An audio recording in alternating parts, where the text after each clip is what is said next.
요한복음 12장 12절에서 19절. 그 이튿날에는 명절에 온 큰 무리가 예수께서 예루살렘으로 오신다는 것을 듣고 종려나무 가지를 가지고 맞으러 나가 외치되 호산나 찬송하리로다. 주의 이름으로 오시는 이 곧 이스라엘의 왕이시여 하더라. 예수는 한 어린 나귀를 보고 타시니 이는 기록된 바 시온 딸아 두려워하지 말라.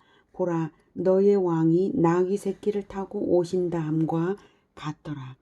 제자들은 처음에 이 일을 깨닫지 못하였다가 예수께서 영광을 얻으신 후에야 이것이 예수께 대하여 기록되었음과 사람들이 예수께 이같이 한 것임이 생각났더라.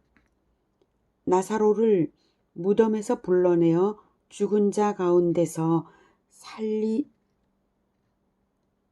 살리실 때에 함께 있던 무리가 증언한지라.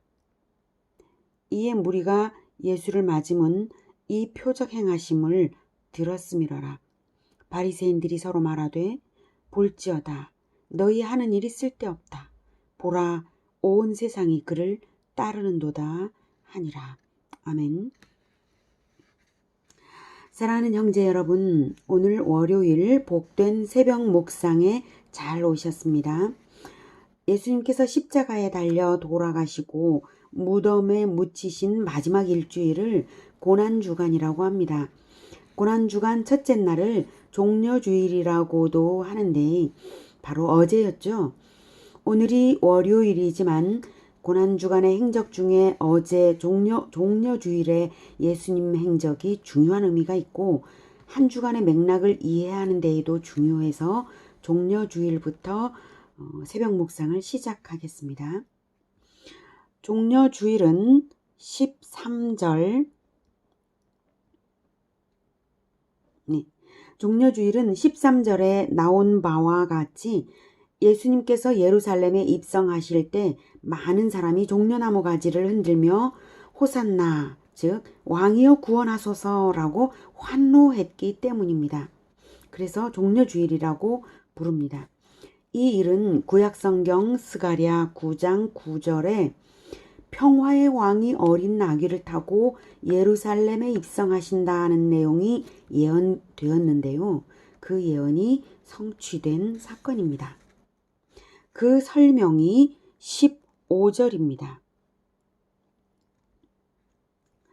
시온 딸은 예루살렘을 의인법적으로 여성으로 비유한 표현입니다.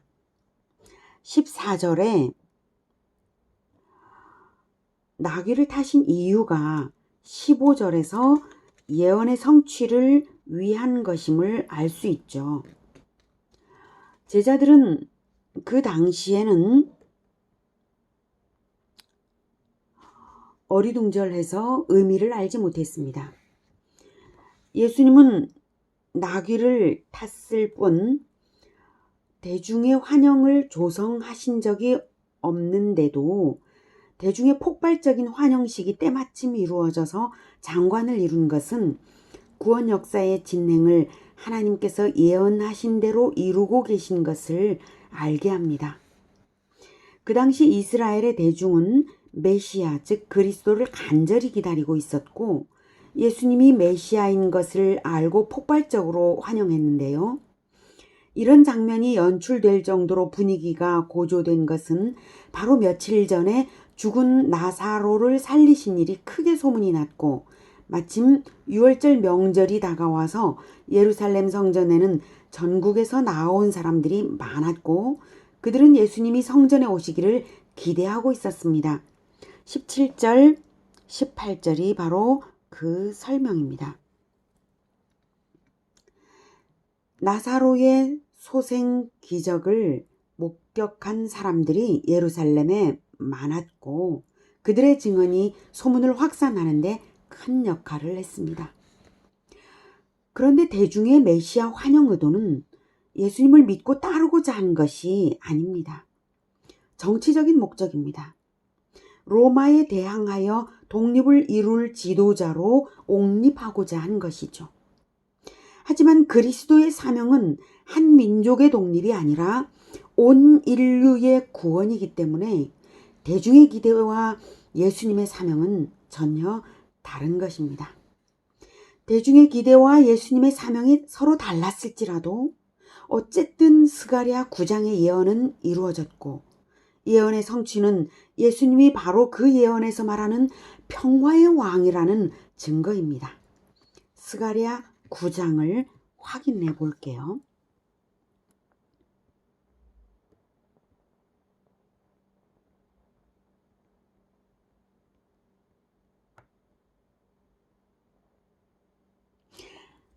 시온에 따라 크게 기뻐할지어다. 예루살렘에 따라 즐거이 부를지어다. 보라, 내 왕이 내게 입마시나니 그는 공의로우시며 구원을 베푸시며 겸손하여서 나귀를 타시나니 나귀의 작은 것 곧 나귀 새끼니라. 내가 에브라임의 병거와 예루살렘의 말을 끊겠고 전쟁하는 활도 끊으리니 그가 이방 사람에게 화평을 전할 것이요 그의 통치는 바다에서 바다까지 이르고 유브라데 강에서 땅 끝까지 이르리라. 예수님은 왕이신데 한 민족의 왕이 아니라 바다에서 바다까지, 유브라데 강에서 땅 끝까지, 즉 모든 열방에 이르는 왕이십니다. 그런데 온 세계를 평정하는 힘이 무력이 아니라 겸손의 능력임을 예수님은 어린 나귀를 타심으로써 보이신 것입니다. 10절, 병거와 말, 즉 전쟁용 마필이죠. 병거와 말을 끊겠고 전쟁하는 활도 끊으리니 라고 전쟁이 완전히 종식된 세계를 만드실 화평의 왕이십니다. 어떻게 그 일이 가능할까요? 화평이 이루어지기까지는 무력 전쟁의 과정을 거친 후에라야만 평정이 되는 것 아닐까요? 우리는 그렇게밖에 생각할 수 없습니다. 그런데 그 방법이 무엇인지를 스가랴 9장 11절에 힌트가 나옵니다. 또 너로 말할진대 내 언약의 피로 말미암아 내가 내 갇힌 자들을 물 없는 구덩이에서 놓았나니. 아멘. 바로 언약의 피입니다. 예수님은 종려가지와 호산나로 환영을 받으신 지 불과 5일 만에 십자가에서 죽음을 당하며 피를 흘리셨습니다. 그 피는 죄에 갇힌 자기 백성들을 해방시키는 왕의 대속의 피였습니다.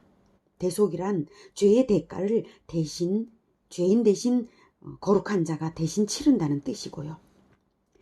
예수님의 그 피가 죄인을 대속하는 하나님 아들의 피인 것을 듣고 회개하는 자들은 예수님을 왕으로 영접합니다. 영접하는 사람들은 평화의 사람들이 되고 예수님을 따라서요. 그리고 마침내 다시 오실 왕 예수님을 기다리며 평화의 복음을 전합니다. 마침내 다시 오실 때 예수님은 심판주로 오십니다. 겸손의 능력으로 승리를 이루신 완전한 승리자로서 최후의 심판을 하시면 더 이상 전쟁이 있을 수 없는 세계에 그리스도의 나라가 완성되는 것입니다. 종려주일은 왕을 환영하는 날입니다. 현대의 우리들에게는 다시 오실 왕을 기다리는 기다림의 의미를 줍니다. 다시 오실 예수님을 기다리십니까? 다투는 마음을 버리고 예수님을 등에 모신 어린 나귀처럼 평화의 도구로 섬기는 자들이 됩시다. 화평하고 겸손한 하루 되시기 바랍니다. 기도하겠습니다. 자비하신 하나님, 우리는 다투는 죄인으로 살던 우리였습니다. 우리를 위해 겸손의 왕, 화평의 왕으로 아들 예수님을 보내주시니 감사합니다. 하나님의 아들의 대속의 피, 언약의 피 때문에 우리가 언약 백성으로 되었으니 그 은혜를 갚을 길이 없습니다. 우리가 이제는 다툼을 버리고 겸손의 모범을 따라 예수님을 모신 어린 나귀처럼 그리스도의 나라를 이루는 일에 섬기며 살겠습니다. 우리를 화평의 도구로 사용하여 주옵소서. 예수 그리스도의 이름으로 기도드립니다. 아멘.